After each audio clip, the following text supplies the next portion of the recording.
Hello students, good morning students. So today we are going to continue our chapter number 16. The name of the chapter is light and today we are going to start our new topic.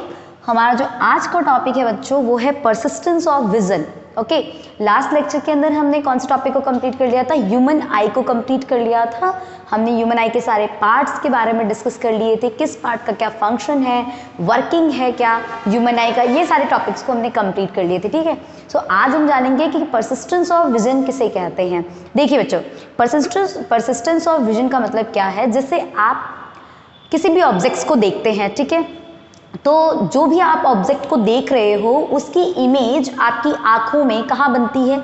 Retina पे बनती है ना? बिल्कुल सही है ना। जैसे आपके पास कोई भी एक ऑब्जेक्ट है, ठीक है, आप सपोज आप यहाँ पे हैं, ठीक है, और आपने किसी भी एक ऑब्जेक्ट को देखा, तो वो जो ऑब्जेक्ट को देखा है उसकी इमेज जो है, उसकी जो इमेज है वो इमेज कहाँ बननी है? वो इमेज बनेगी आपके रेटिना पे, ठीक है, रेटिना पे ही बनती है इमेज।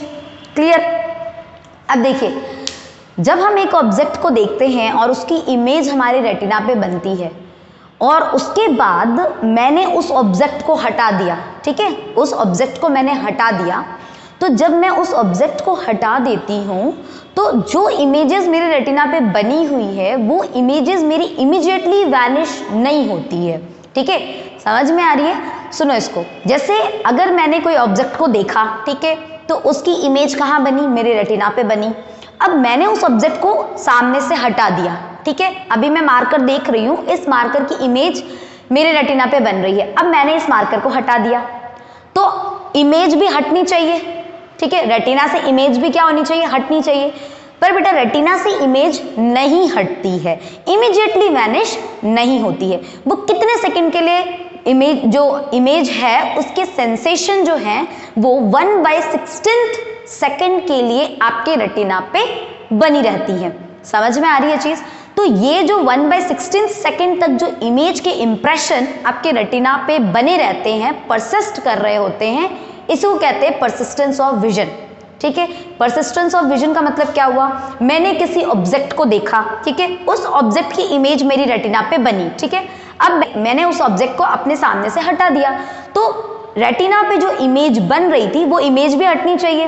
बट बेटा इमीडिएटली रेटिना पे जो इमेज बनी है वो वैनिश नहीं होती है, वो 1/16 सेकेंड तक वो परसिस्ट कर रही होती है, उसके सेंसेशंस हमारे रेटिना पे रहते हैं।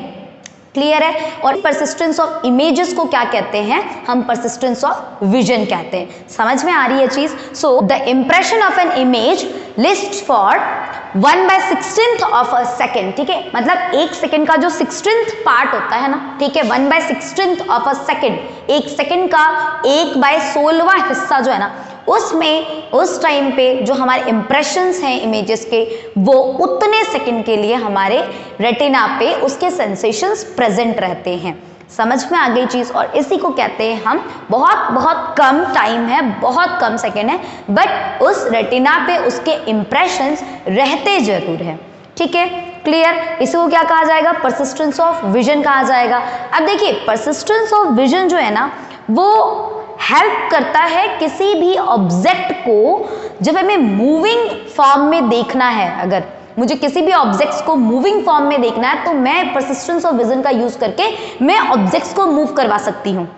ठीक है, कैसे करवा सकते हैं? देखिए, एक सेकेंड में आप 15 इमेजेस जो है वो आप इजिली डिस्टिंग्विश कर सकते हैं। बट अगर मैं एक सेकेंड में आपको मोर देन 16 इमेजेस को शो कर दूं, एक सेकेंड में मैं आपको 16, 17, 18 उससे भी ज्यादा पिक्चर्स में, 16 से ज्यादा पिक्चर्स में आपको दिखा दूं बहुत जल्दी जल्दी जल्दी जल्दी, तो आपको क्या लगेगा? जो ऑब्जेक्ट है ना वो ऑब्जेक्ट मूव कर रहा है। ठीक है, आप डिस्टिंग्विश नहीं कर पाएंगे एक ऑब्जेक्ट को दूसरे ऑब्जेक्ट से। ठीक है, तो ये जो परसिस्टेंस ऑफ विजन है, क्योंकि आप जब एक ऑब्जेक्ट को आपने हटाया, ठीक है, उसके इंप्रेशन 1/16 सेकेंड तक रेटिना पे अभी भी प्रेजेंट है। ठीक है, उसके बाद आपने तुरंत दूसरा इमेज डाल दिया, ठीक है, आपने तुरंत दूसरा ऑब्जेक्ट अपनी आंखों के सामने रख दिया, उसके भी इंप्रेशंस बन गए। ठीक है, उसके इंप्रेशन भी 1/16 सेकेंड तक आपके रेटिना पे रहेंगे।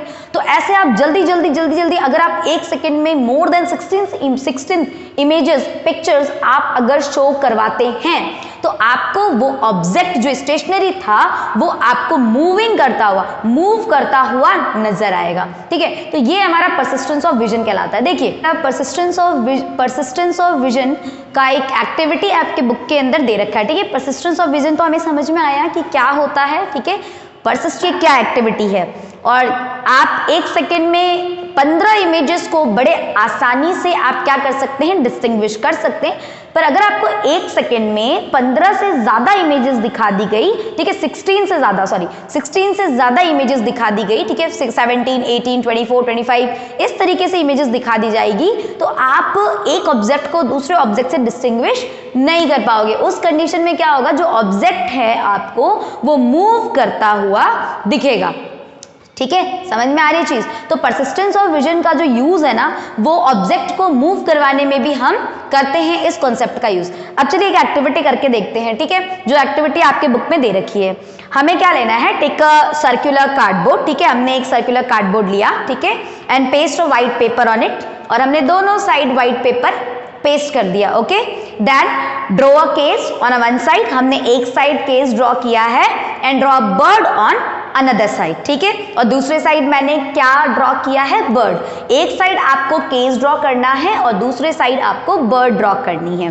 क्लियर, यहां तक समझ में आया।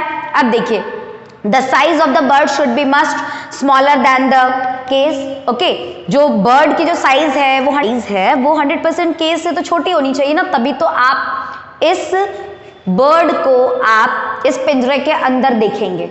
ठीक है, देखिए कैसे देखेंगे।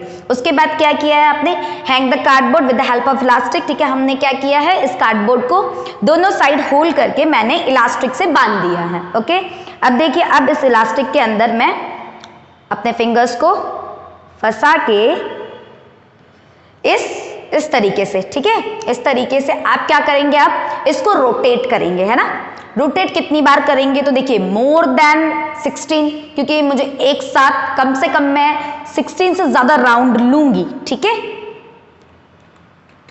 3, 4, 5, 6, 7, 8, 9, 10, 11, 12, 13, 14, 15, 16, 17, 18, 19, 20, 21, 22, 23, 24, 25, 26, 27, 28, 29, 30। मैंने 30 राउंड्स लिए हैं। क्लियर, ठीक है, आप इसे ज्यादा भी ले सकते हैं, आप इसे कम भी ले सकते हैं, बट 16 से कम नहीं लेना है। ठीक है, क्लियर। अब क्या करेंगे, आप इसके लिए जो रबर लेंगे स्ट्रॉन्ग लेंगे, है ना, ताकि ये टूटे ना। अब हमें क्या करना है, बस हमें बहुत आराम से इस इलास्टिक को छोड़ देना है। ठीक है, अब देखिए,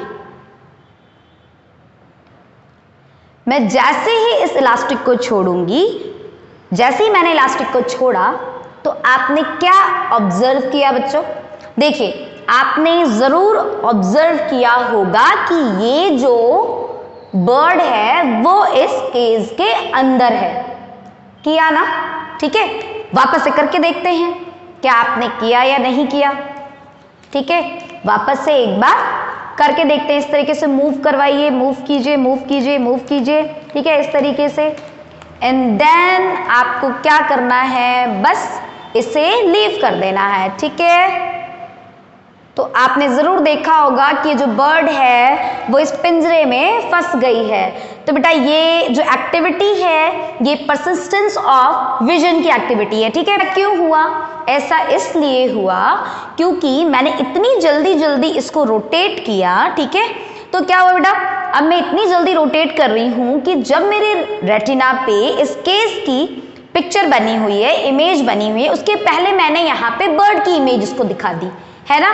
तो जब तक बर्ड की इमेज वहां पे, बर्ड का इंप्रेशन मेरे रेटिना पे बनता, उससे पहले मेरी जो केस की इमेज है वो ऑलरेडी वहां पे उसकी इंप्रेशन थी, क्योंकि एक इमेज की इंप्रेशन 1/16 सेकेंड तक आपके रेटिना पे प्रेजेंट रहती है। ठीक है, तो मैंने इतनी जल्दी इसको मूव करवाया कि एक इमेज की, जब हम एक ऑब्जेक्ट की इमेज हटने से पहले ही मैंने दूसरे ऑब्जेक्ट आपको शो कर दिए। ठीक है, तो आप इसी के कारण क्या हुआ बेटा कि दो इमेजेस थी, वो दोनों इमेजेस मिक्स होकर, ठीक है, एक साथ मिक्स हो गई और हमें इस केज के अंदर बर्ड नजर आई, ठीक है, क्योंकि एक ऑब्जेक्ट की जो इमेज रेटिना पे बनी थी वो 1/16 सेकेंड तक रुकी हुई थी और उतने में ही आपने ऑब्जेक्ट देख ली तो उसकी इमेजेस बन गई, ठीक है। तो इससे क्या हुआ, दोनों इमेजेस कंबाइंड हो गए। क्लियर, समझ में आ गई चीज। तो ये परसिस्टेंस ऑफ विजन की एक्टिविटी आपकी बुक के अंदर दे रखी है। क्लियर, तो परसिस्टेंस ऑफ विजन समझ में आया क्या होता है। कि एक और एक्टिविटी भी आप घर पे कर सकते हैं लेजर लाइट की हेल्प से, ठीक है। लेजर लाइट आप लेंगे, ठीक है। अब लेजर लाइट जो है वो आप जैसे ही आप अपने वॉल पे डालोगे तो इस एक पॉइंट, वो जो लाइट है उस टाइम पे क्या होगा, एक पॉइंट के जैसा शो होगा, ठीक है। बट आप जैसे ही क्या करोगे, उसको बहुत fast fast fast fast move करवाने लग जाओगे, ठीक है, जल्दी जल्दी जल्दी जल्दी मूव करवाओगे तो आपको क्या नजर आएगा, आपको नजर आएगा कि जिस कलर का आपने लेजर लाइट लिया है, रेड कलर का लिया है, तो आपको एक रेड कलर का कंप्लीट सर्कल बनता हुआ नजर आएगा, कंप्लीट एक सर्कल बनता हुआ नजर आएगा, ठीक है। तो आप ये भी घर पे करके देख सकते हैं। क्लियर, क्योंकि आप जल्दी जल्दी रोटेट करने से क्या हो रहा है, एक ऑब्जेक्ट की इंप्रेशन अभी भी रेटिना पे है, इतने में आपने दूसरे ऑब्जेक्ट की इमेज डाल दी, ठीक है, तो वो दोनों ऑब्जेक्ट कंबाइन हो गए। तो इस तरीके से कंबाइन होते होते वो जो एक एक पॉइंट है वो कंप्लीट सर्कल बन जाएगा, ठीक है। तो इस बेटा यही लिखा हुआ है यहाँ पे, the impression of an image does not vanish immediately from the retina. Retina से जो इमेजेस है वो तुरंत वैनिश नहीं होती है, तुरंत खत्म नहीं होती है ऑब्जेक्ट को हटाते ही, ठीक है। वो 1/16 सेकेंड तक वो हमारे रेटिना पे उसके सेंसेशन जो है वो प्रेजेंट रहते हैं, ठीक है। अब देखिए, when the stationary image of a moving object are flashed on the eye at the rate of faster than 16 image per second, ठीक है। अगर 16 इमेजेस पर सेकेंड से ज्यादा इमेजेस में दिखाऊं, मतलब एक सेकेंड में मैं मोर देन 16 इमेजेस दिखाऊं आपको, तो आपको क्या लगेगा कि जो ऑब्जेक्ट है, as the eye perceives this object as moving, ठीक है। आपकी आज जब आप 16 इमेज, मोर देन 16 इमेज अगर मैं दिखाऊं, उससे भी ज्यादा फास्ट रेट में अगर मैं आपको इमेजेस दिखाती हूं, तो आपको क्या लगेगा कि जो वो ऑब्जेक्ट है वो ऑब्जेक्ट मूव कर रहा है, ठीक है, अपनी जगह से मूव कर रही है वो ऑब्जेक्ट। क्लियर, तो ये जो मूविंग ऑब्जेक्ट का जो कंसेप्ट है, ठीक है, जब ऑब्जेक्ट को हमें मूव करता हुआ दिखाना है तो आपको क्या करना होगा, आपको एक सेकेंड में ज्यादा, ठीक है, आपको एक सेकेंड में 16 से भी ज्यादा इमेजेस पर्सन को दिखाना पड़ेगा, ठीक है, तभी वो ऑब्जेक्ट आपको मूव करता हुआ नजर आएगा, ठीक है। और इसी को कहा जाता है परसिस्टेंस ऑफ विजन। क्लियर, तो परसिस्टेंस ऑफ विजन के बहुत सारे एप्लीकेशंस हैं, और जो एप्लीकेशंस ऑब्जेक्ट को मूव करवाने में, ठीक है, जो हम मूविंग ऑब्जेक्ट्स की जो पिक्चर्स लेते हैं सिनेमा हॉल्स में, जो पिक्चर्स मूव कर रही होती है, सिनेमा हॉल्स के अंदर हम परसिस्टेंस ऑफ विजन का इस्तेमाल करते हैं, ठीक है। वहां पे एक सेकेंड में 24 इमेजेस या 25 इमेजेस दिखाई जाती है, ठीक है। तो ये सब विजन के जो एप्लीकेशंस है वो ऑब्जेक्ट को मूव करवाने में किए जाते हैं, ठीक है। तो ये चीज समझ में आई, परसिस्टेंस ऑफ विजन किसे कहते हैं। आई होप आपको परसिस्टेंस ऑफ विजन जो है वो समझ में आ गया होगा।